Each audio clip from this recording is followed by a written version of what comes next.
Hi guys, welcome to Edu Medicine. तो आज हम डिस्कस कर रहे हैं यूनिट 26 अर्बन प्लानिंग। तो हिस्ट्री में किस तरीके से अर्बन प्लानिंग हुई है या अर्बन प्लानिंग का इवोल्यूशन कैसे हुआ है हम ये देखेंगे। ठीक है, मतलब बेसिकली अर्बन प्लानिंग का विकास कैसे हुआ है। तो देखिए, हमें सिटीज़ या उसमें प्लान्ड सिटीज़ हमें 5000-6000 साल पहले से मिलने लगी हैं। मतलब सोचिए कितने पुराने समय से जब भी सिटीज़ को प्लान किया जाता था दैट टाइम, अभी भी उस टाइम समय कुछ ना कुछ माइंड में रखा जाता था। पर्पस क्या है सिटी का, ये किस लिए बनाई जा रही है सिटी, क्या यहाँ से ट्रेड होगा, क्या यहाँ पे राजा रहेंगे, हर चीज़ को पर्पस में मतलब पर्पस को दिमाग में रख के प्लान किया जाता था। और जो सिटीज़ का मतलब प्लानिंग करती थी उसकी एजेंसी अलग होती थी, डिपार्टमेंट अलग होता था। ठीक है, एक पूरा डिपार्टमेंट सेट किया गया था जो देखता था कि कैसे अर्बन प्लानिंग या सिटी प्लानिंग करनी है।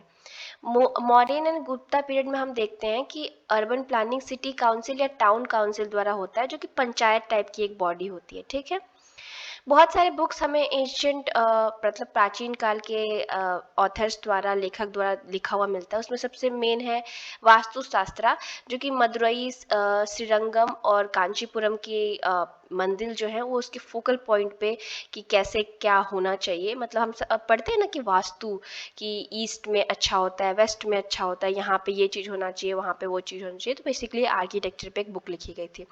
उसके बाद हम एक और इम्पॉर्टेंट बुक होती देखने को हमें मिलती है इतिहास में, वो है मनसरा शिल्प शास्त्रा। तो शिल्प का मतलब आप समझ लीजिए कि पत्थर होता है। बेसिकली पत्थर का जो भी आर्किटेक्चर है उसके बारे में बात किया गया। ठीक है, इसमें करीब 75 चैप्टर्स है और ये टाउन प्लानिंग, कैसे टाउन को प्लानिंग किया जाता है और आर्किटेक्चर उसका कैसा है, कैसे दिखेगा, कैसे बनेगा। ठीक है, हर चैप्टर कुछ ना कुछ अलग अलग चीज़ें हमें बताता है, जैसे कि डिज़ाइन कैसा होना चाहिए, बिल्डिंग के अलग अलग पार्ट कैसे होने चाहिए, टावर कैसे होने चाहिए, पिलर कैसे होने चाहिए, एक्सेट्रा। ठीक है, उसके बाद जो फोर्थ चैप्टर है वो बेसिकली हमें बताता है कि किस टाइप की सॉइल होनी चाहिए जहाँ हमें अपना सिटी बनानी है, चाहे घर बनाना है।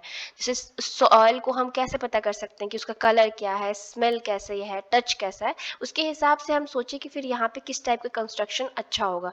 क्योंकि अगर मान लीजिए कोई सॉइल बहुत ही रेतीला है, उस पे कंस्ट्रक्शन डिफरेंट तरीके से होगा जो थोड़ा मडी टाइप का सॉइल है। ठीक है, उसके बाद 7 चैप्टर में हम देखते हैं, इसमें बात किया गया है कि विलेज कैसा होना चाहिए, विलेज की प्लानिंग कैसी होनी चाहिए, टेम्पल कहाँ होने चाहिए, मतलब मंदिर कहाँ होने चाहिए, पैलेसेस कहाँ होने चाहिए, राजा वगैरह के घर वगैरह, और हाउसेस किधर होने चाहिए। ठीक है, 9 चैप्टर बताता है डिटेल में कि किस टाइप के विलेज प्लान्स हो सकते हैं, और 11 चैप्टर में बताता है कि सिटीज, टाउन और जो फोर्ट्स वगैरह होते हैं वो किस तरीके के बने हुए होने चाहिए। ठीक है, डिफरेंट डिफरेंट टाइप के प्लान के बारे में मनसरा बात करता है। पहला है दंड का, जिसपे 2 मेन एंट्रेंस गेट होगी, और विलेज का जो ऑफिस होगा वो ईस्ट साइड होगा। फीमेल की जो मूर्ति होती है, जो पूजा जिनकी हम करते हैं, वो विलेज के बाहर होगा, और जो मेल जो है जिनकी हम पूजा करते हैं, मतलब कोई मूर्ति एंड ऑल, वो नॉर्थ के पोर्शन में होगा। ठीक है, फिर सर्वथु भत्रा से, ठीक है मैं गलत बोल रही हूँ तो प्लीज करेक्ट कर दीजिएगा, सर्व थो भद्रा। ठीक है, ये पूरे टाउन को यहाँ पे ऑल क्लासेस के लोग, हर क्लास के लोग होंगे, मतलब अमीर गरीब सब के घरों से होगा यहाँ पे। और टेम्पल सबसे ज्यादा इंपॉर्टेंट होगा, टेम्पल का यहाँ पे वर्चस्व होगा। नंद यवर्ता, ठीक है, इसका जो टाउन होगा या तो सर्कल के शेप में होगा या स्क्वायर के शेप में पूरा डिजाइन किया होगा। और यहाँ पे जो हाउसेज हैं वो 4000 से ज्यादा नहीं होंगी, और ये एक फ्लावर का नेम भी है। ठीक है, उसके बाद पद्म का, जो कि ये इस टाइप का टाउन होगा जिसके चारों तरफ से फोर्ट्स बने होंगे। ठीक है, ऊंचे ऊंचे, और ये लोटस की जो फ्लावर होती है ना, एक सेकेंड में आपको ड्रॉ करके, मान लीजिए कि बीच में हमने सिटी बसा दी, और लोटस के आपने देखे होंगे कि कोई भी फूल की अगर देखे तो ऐसे ऐसे पंखुड़ियां निकली होती हैं, तो ऐसे पंखुड़ियां चारों तरफ से होंगी इसमें।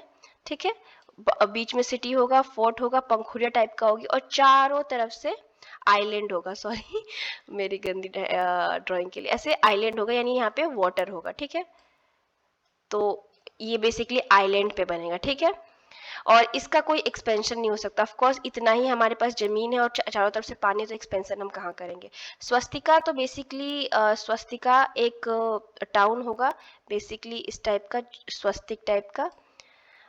देखिए, और यहाँ पे सेंटर में दो ये रोड एक दूसरे को कट करेंगे और ये चारों तरफ से फोर्ट से घिरा होगा।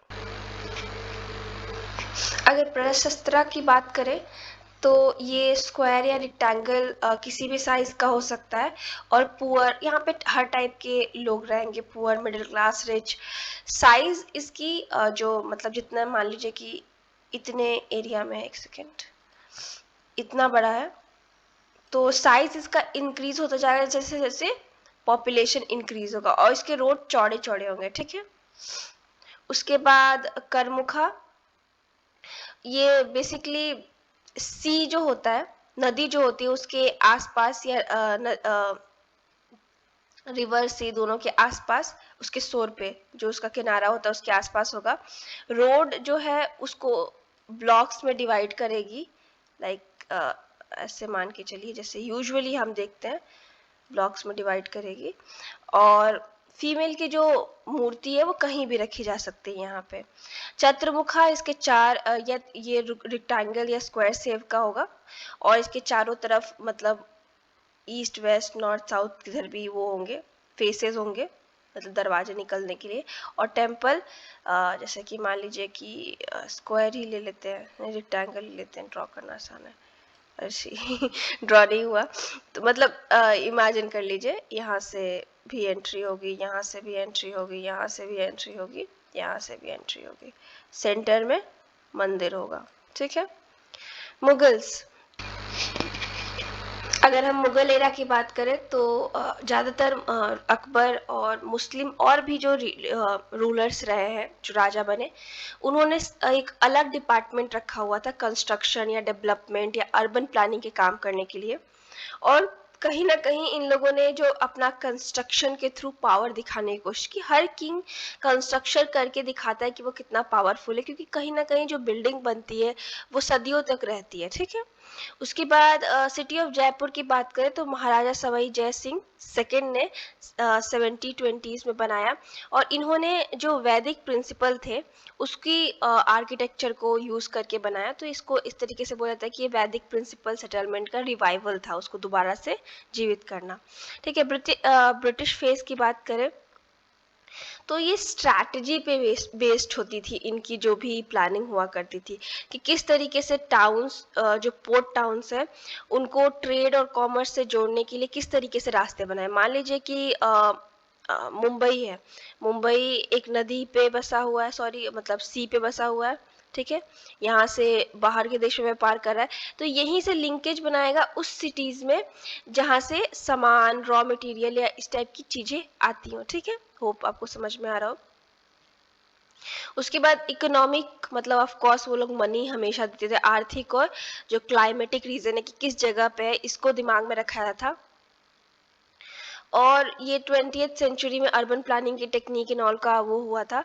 और इस बेसिकली अर्बन प्लानिंग इसलिए शुरू हुआ कि टाउन को इम्प्रूव किया जाए, जहाँ भी हम रह रहे हैं उस जगह को इम्प्रूव किया जाए। First urban improvement authority was in Calcutta under 1749 में। फर्स्ट हमें देखने को मिलता है कि एक अथॉरिटी आती है, काम करती है कलकत्ता में। फिर 803 में टाउन इम्प्रूवमेंट कमेटी आती है, जिसमें 30 नॉमिनेटेड पर्सन होते हैं, बनाई जाती है बेसिकली देखने के लिए कि कैसे कैसे एक टाउन को इम्प्रूव किया जा सकता है और बेटर बनाया जा सकता है।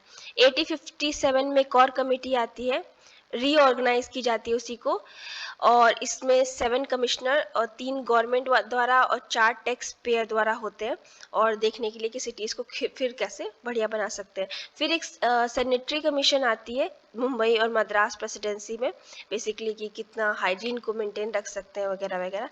देन 1909 में British housing and town planning आती है। Mister HV लैनचेस्टर was appointed as a town planning advisor। इनको एडवाइजर की किस तरीके से टाउन प्लानिंग कर सकती है, किया जा सकता है, अपॉइंट किया जाता है। उसके बाद जो भी मॉडल एक्ट होता है टाउन या कंट्री प्लानिंग का, वो अप्रूव होता है minister of local self government in charge of town planning in 1962 की हम बात कर रहे हैं, जब हम आज़ाद हो गए थे, ठीक है। तो कोई भी प्लानिंग एंड ऑल बनती थी तो जो लोकल गवर्नमेंट टाइप का या लोकल सेल्फ गवर्नमेंट टाइप का वो होता है, उससे अप्रूव करवाया जाता था कि ये टाउन प्लानिंग करनी है, क्या इस एरिया में कर सकते हैं। दो इसके प्रति लॉ कानून कह लीजिए था, एक लैंड एक्विजिशन वाला डेवलपमेंट और प्लानिंग के लिए, और creation of development authorities to undertake large scale development. तो ये वाला हम लोगों का आपको पता होगा कि पहले फंडामेंटल राइट था, राइट टू प्रॉपर्टी, बाद में उसको चेंज करके लीगल बना दिया गया, ठीक है। तो उसके बाद जो अभी की अगर हम बात करें, जो अभी कानून वगैरह है इंडिया में अर्बन प्लानिंग को लेके, उसमें बहुत सारी हमें एक तरीके से इश्यूज देखने को मिलती हैं। बालचंद्रन एंड RN हल्दीपुर ये कुछ पॉइंट्स हमें बताते हैं जो कि इशू है। जो लीगल या जो कानून वगैरह की बात करें, जो हमारे पास हैं, वो कई बार इस तरीके से बनाए गए हैं या इस तरीके के हैं कि वो बहुत ही हेल्पफुल नहीं है और बिना लिंकेज के हैं, ठीक है। और बहुत सारे फंक्शन और जुरिडिक्शन एक दूसरे को ओवरलैप करते हैं। मान लीजिए कि एक डिपार्टमेंट का काम है रोड बनाना, तो ऐसा कई बार हो जाता है कि रोड किसी और डिपार्टमेंट या किसी और मतलब के पास आ जाती है पावर में। तो फिर वहाँ पे क्या होता है कि दो लोगों के पास पावर है एक ही चीज को काम करने के लिए। तो फिर जैसे कि हमने अगर आप MPS 16 पढ़ते हो तो पता चलता है हमें कि जो प्रशासन है, जो ब्यूरोक्रेसी है, और जो लोकल इलेक्टेड गवर्नमेंट के लोग हैं, उन लोगों के भी फंक्शंस डिफाइन नहीं किए हैं। तो क्या होता है कि जब एक ही फंक्शन है आपको, तो फिर एक दूसरे में आर्गुमेंट होगा, आप किसी निर्णय पे पहुंच नहीं पाएंगे, और फिर एक डिपार्टमेंट मना करेगी, एक डिपार्टमेंट हाँ बोलेगी, तो इश्यूज हो जाती हैं। ये एक और प्रॉब्लम है हमारी। उसके बाद बहुत हम इम्फेसिस देते हैं कि नहीं प्रिपरेशन हो, प्लान बनाया जाए, लेकिन हम उसको लागू नहीं कर पाते, उसका इम्प्लीमेंटेशन एग्जीक्यूशन अच्छे से कर नहीं पाते। उसके बाद जो लैंड एक्विजिशन का प्रोविजंस है, वो उतने अच्छे या इतने इफेक्टिव नहीं है। एक हमारे पास है land acquisition act of 1894। Legal जो एक तरीके से सिस्टम बनाना चाहिए कि कहाँ पे इश्यूज हैं, किस तरीके के डेवलपमेंट की हमें आवश्यकता है, जो डेवलपमेंट अच्छा नहीं हुआ एंड ऑल, उस पर चेक करने के लिए हमारे पास कोई लीगल प्रॉपर लॉज नहीं है। उसके बाद ऑर्गेनाइजेशनल जो सेटअप बना सकते हैं हम प्रोविजन की, कौन कौन डेवलपमेंट करेगा, डिपार्टमेंट एंड ऑल, वो भी प्रॉपर डिजाइन नहीं किया है। उसके बाद पब्लिक पार्टिसिपेशन बहुत कम है, ठीक है। लोग पार्टिसिपेट नहीं करेंगे जब उनके लिए प्लानिंग हो रही है, उनके लिए विकास हो रहा है, तो कहीं ना कहीं हम वो डिजायर्ड जो एम होता है उसको अचीव नहीं कर पाएंगे। अब अगर हम कंसर्न की बात करें,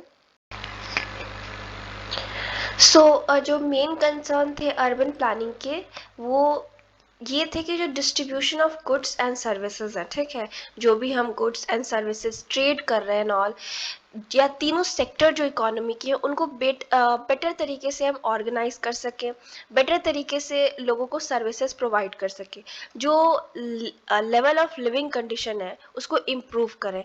जो अर्बन लेबर है, बहुत सारे लोग जो माइग्रेट करके आ रहे हैं और फिर शहरों में लेबर बन रहे हैं, उनकी इनकम इंक्रीज करें और कहीं ना कहीं उनको अर्बन मतलब जो शहरों में एक स्पेस दें। उसके बाद क्या साइज हो टाउन का, क्या हो सिटीज का, इस पे बहुत कंफ्यूजन और इश्यूज थी। फिर अर्बन रूरल पॉपुलेशन का रेशियो क्या होगा, इस पे इश्यूज थी। उसके बाद जो लैंड है उसका यूज किस तरीके से करें, उसका रैशनल वे क्या होगा, ठीक है, ये था। उसके बाद किस तरीके से हम जो फंक्शन है सॉरी उसको अच्छे तरीके से अचीव कर सके हर लेवल पे, ज्योग्राफिकल एंड ऑल सब सारे लेवल्स पे। उसके बाद अगर हम नेशनल प्लान की बात करें, तो फर्स्ट प्लान 1951-56 में आया था। बेसिकली आपको पता है कि जब 1947 में आज़ादी हुई तो हमारे बहुत सारे लोग मतलब इंडिया से पाकिस्तान की तरफ गए थे और पाकिस्तान से इंडिया आए थे। उन लोगों को कहाँ पे रखना है, रिफ्यूजीज को कहाँ रखना है, किस तरीके से उनको हाउसिंग एंड ऑल देना है, वो मेन कंसर्न था। अगर हम सेकेंड प्लान की बात करें, तो उस हाउसिंग तो एक कंसर्न था उन लोगों को देना, उसके अलावा अर्बन एरिया को इम्प्रूव करना, लोकेशंस एंड ऑल देखना, लेकिन 3 प्रॉब्लम्स मेजर इसमें आइडेंटिफाई किए कि किस तरीके से डेवलपमेंट, कौन कौन से मेथड्स को अपनाया जाए जिससे अर्बन शहरों में डेवलपमेंट हो सके। उसके बाद हाउसिंग फैसिलिटीज़ को हम बढ़ा कैसे सकते हैं और ज़्यादा से ज़्यादा घर कैसे दे सकते हैं, घर कैसे बना सकते हैं। उसके बाद एडमिनिस्ट्रेशन, सिविक एडमिनिस्ट्रेशन कैसे हम इम्प्रूव कर सकते हैं, डेवलप कर सकते हैं। अगर हम थर्ड प्लान की बात करें तो इसमें सेंट्रल गवर्नमेंट ने कुछ सजेशंस दिए।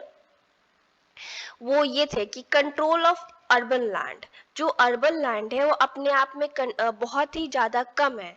अब हम हर जगह कहीं भी बिना कोई प्लानिंग की बिल्डिंग्स नहीं खड़ी कर सकते। हमें ऐसे उसको अच्छी तरीके से यूज़ करना है कि फ्यूचर के लिए भी लेफ्ट रह जाए, जो भी नीड है हमारी प्रेजेंट की वो भी फिल, मतलब एक तरीके से सस्टेन्ड वे में हमें करना है। उसके अलावा जो कम से कम लैंड यूज़ करके ज़्यादा से ज़्यादा बेनिफिट चाहिए हमको। उसके बाद basically physical planning of the use of land, defining tolerable minimum and maximum standard for housing and other services, कि किस तरीके से हाउसिंग सर्विसेज और अदर सर्विसेज हम प्रोवाइड कर सकते हैं, उसके स्टैंडर्ड्स क्या होंगे, मिनिमम मैक्सिमम, ये सब। उसके बाद जो म्यूनिसिपल एडमिनिस्ट्रेशन है, जो कि लोकल एडमिनिस्ट्रेशन है, उसको मजबूत करना। अगर हम फोर्थ प्लान की बात करें, gave more emphasis to need for a national urban land policy, की एक land national urban land policy हो। और इन पॉइंट्स पे उन लोगों ने फोकस किया। Urban water supply and sanitation, किस तरीके से शहरों में पानी की जो सप्लाई है उसको ठीक कर सके, सफाई हाइजीन को इंक्रीज कर सके। लैंड एक्विजिशन एंड डेवलपमेंट, किस तरीके से लैंड की डेवलपमेंट हो। लॉज इन ऑल, इसकी जिस तरीके से हमने बात की कि लॉज और होने चाहिए। उसके बाद prepare master plan for selected town and regions, एक प्लान डेवलप किया गया, लाइक मास्टर प्लान, बहुत अच्छे से प्लान को डेवलप किया गया कि कहाँ पे कैसे किस तरीके से सब कुछ डेवलपमेंट होगा। और ये कुछ एरियाज में और कुछ सिलेक्टेड टाउन्स में हुआ। ठीक है। अगर हम फिफ्थ प्लान की बात करें तो इन्होंने इसमें हमें 1974-79 में आता है, तो स्लोगन दिया रिमूव पॉवर्टी, कि किस तरीके से गरीबी को हटाया जाए। उसके बाद सेल्फ रिलायंस, किस तरीके से, यहाँ पे सेल्फ रिलायंस इंसान, हर पर्सन नहीं, कहीं ना कहीं देश को सेल्फ रिलायंस होना था। हम अभी भी बहुत सारी हेल्प ले रहे थे बाहर से, तो सेल्फ रिलायंस बनना था, यानी खुद के ऊपर निर्भर बनना था। और मेजर पॉइंट्स अगर हम अर्बन डेवलपमेंट और प्लानिंग की बात करें तो सिविक सर्विसेज जो थी वो अर्बन सेंटर्स में इम्प्रूव करना। प्रॉब्लम्स जो थी मेट्रोपॉलिटन सिटीज़ की बहुत सारी होती हैं कि बहुत ज़्यादा क्राउड है, बहुत ज़्यादा ट्रैफिक है, इन सब को देखना। स्मॉलर टाउन्स जो डेवलप हुए थे उनको और डेवलप करना, मतलब छोटे छोटे टाउन्स जो उभर के आ रहे थे उनकी डेवलपमेंट बेटर करना, उनको अच्छा बनाना। और उसके बाद जो भी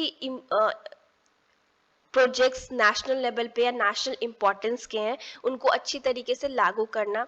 necessary support for the enlargement of the scope and function of industrial township, वो जो बेसिकली वो टाउन्स जहाँ पे इंडस्ट्री मेजर वर्क है या इंडस्ट्रीज जहाँ पे बहुत ज़्यादा है, जहाँ पे उसको स्कोप और उसका फंक्शन जो है उसको इनलार्ज करना। देखिए जहाँ इंडस्ट्रीज होगी वहाँ से गवर्नमेंट को बेनिफिट होगी, लोगों को बेनिफिट होगी, उसके आसपास लोग काम करने के लिए बसेंगे, तो उस पर ज़्यादा फोकस के लिए बात की गई थी। अगर सिक्स्थ 5 ईयर प्लान की बात करें तो इंफ्रास्ट्रक्चर प्रॉब्लम जो था और जो दुख थी गरीब लोगों की, उन पे एम्फोसिस देने के करता है। और 3 प्रॉब्लम बताता है, वाटर और एयर रिलेटेड, पानी और हवा रिलेटेड। तो किस तरीके से जो डेवलपमेंट हो रहा है, ग्रोथ का जो हमारा विकास का जो हमारा पैटर्न है उसको रिवाइज करना। बिकॉज हम इतने टाइम में आज़ादी से, लाइक ये 6 प्लान आते आते ये समझ गए थे कि जो हमने इकोनॉमी के तरीके अपनाए, जो आर्थिक विकास के तरीके अपनाए, वो उतने कारगर साबित नहीं हुए कुछ लोगों के लिए, और कुछ क्या मेजॉरिटी ऑफ लोगों के लिए, गरीबों के लिए। उसके बाद किस तरीके से जो एरिया बहुत ओवर पॉपुलेटेड, जहाँ पॉपुलेशन जनसंख्या हद से ज़्यादा है, उसका जो भीड़ भाड़, जो कंजेशन वहाँ पे क्रिएट हुआ है, उसको थोड़ा सा कम करना। और सिटीज़ को ऐसे डेवलप करना जो पास्ट में हमने प्रॉब्लम्स की, जैसे कि हमने प्रॉपरली डिज़ाइन नहीं किया, प्रॉपरली हमने मतलब दूरदर्शी होकर हमने जो डिज़ाइनिंग नहीं की, हमने देखा नहीं कि फ्यूचर में क्या क्या प्रॉब्लम्स आ सकती हैं, उनको पीछे छोड़ के मतलब ब्रेन को अपने ओपन करके प्लानिंग अच्छे से करना। ठीक है, नए आइडियाज़ के साथ। उसके बाद कितना भी लोगों को हम अर्बनाइजेशन एंड ऑल की बात करें कि शहरीकरण और ये सब हो रहा है, लेकिन वो अगर स्पेस ना हो, उस जगह पे रहने के लिए लोगों को प्रॉपर स्पेस ना मिल हो, तो अर्बनाइजेशन का क्या फायदा है? ठीक है। अगर हम ट्रेडिशनल अप्रोच की बात करते हैं, तो बेसिकली इसमें किस तरीके से लैंड या ज़मीन का इस्तेमाल किया जाएगा प्लान में, यही एक मास्टर प्लान था। ठीक है, इस प्रोग्राम में बस बेसिकली हमने यही प्लान किया कि किस तरीके से हम ज़मीन का यूज़ करें, लेकिन ये प्लान फेल हो गया। रीज़न क्या था कि पॉपुलेशन बहुत चेंज होती है। मान लीजिए कि हमारे पास इतनी सी ज़मीन है, हमने प्लान किया कि भाई यहाँ पे ये होगा, यहाँ पे वो होगा, और तुरंत पॉपुलेशन गांव से शहरों की तरफ आई और चेंज हो गई। अब इतने में जो हमने प्लान किया था, वो जो उस टाइम पे लोग थे उनको देख के किया था, और पॉपुलेशन बढ़ने से डिमांड बढ़ी, तो कहीं ना कहीं ये रीज़न था फेल होने के लिए। ठीक है, और ज़्यादा प्रॉपरली डिज़ाइन नहीं किया गया था, बस एक आउटलाइन तैयार किया गया था फ्यूचर डेवलपमेंट के लिए। New approach of urban planning, तो जो देखिए सिटी, इन लोगों ने जो गलती की ट्रेडिशनल प्लानिंग में, कि उन्होंने केवल सिटी को प्लान किया और फ्यूचर के बारे में नहीं सोचा कि क्या होगा जब पॉपुलेशन बढ़ेगा, एक्सेट्रा एक्सेट्रा। उसके बाद देखिए इसमें मेन इशू क्या होता है। आप मान लीजिए कि इसको अगर आप सिंपल भाषा में समझना चाहें तो, मान लीजिए आपने एक सिटी लिया और इसको प्लान कर दिया। ठीक है, जैसे मैंने ऊपर आपको समझाया, पर पॉपुलेशन बढ़ी तो ये प्लान कहीं ना कहीं फेल हो जाएगा। रीज़न ये है कि आपने जो उस टाइम पे पॉपुलेशन था उसको दिमाग में रख के प्लानिंग की, और जो नई पॉपुलेशन आ रही है उसकी वजह से और डिमांड बढ़ेगी, और लैंड की ज़रूरत पड़ेगी। तो केवल आपको सिटी की प्लानिंग नहीं करनी है, यहाँ पे आपको बड़े एरिया की, यानी सिटी आसपास जो विलेज, मतलब अर्बन रूरल दोनों एरिया की प्लानिंग करनी है, तब जाके ये जो आइडिया है वो पास हो पाएगा, ये आइडिया है जो काम कर पाएगा। ठीक है, डेवलपमेंट। उसके बाद main objective of national urbanization policy, तो देखिए इसका मेन ऑब्जेक्टिव था नेशनल अर्बनाइजेशन पॉलिसी का, कि वेलफेयर ऑफ सोसाइटी हम वो करें। ठीक है, जो भी सोसाइटी है उसके वेलफेयर को हम प्रमोट करें।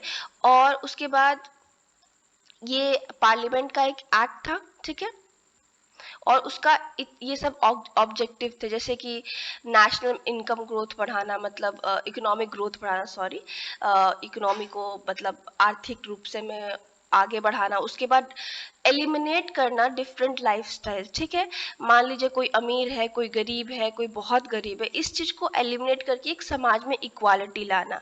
उसके बाद अर्बनाइजेशन को कहीं ना कहीं फेवर करना, और एक तरीके से जो सोशल मतलब इक्वालिटी है उसको प्रमोट करना। ठीक है, अर्बन डेवलपमेंट वगैरह को। ठीक है, इस चैप्टर में कुछ बहुत इम्पोर्टेंट नहीं है, आपको थोड़ा ऊपर से पढ़ लेना, और लास्ट वाला पार्ट तो कुछ आता भी नहीं है, बस आपको आइडिया होना चाहिए कि ये है क्या। ठीक है, thank you so much, have a nice day.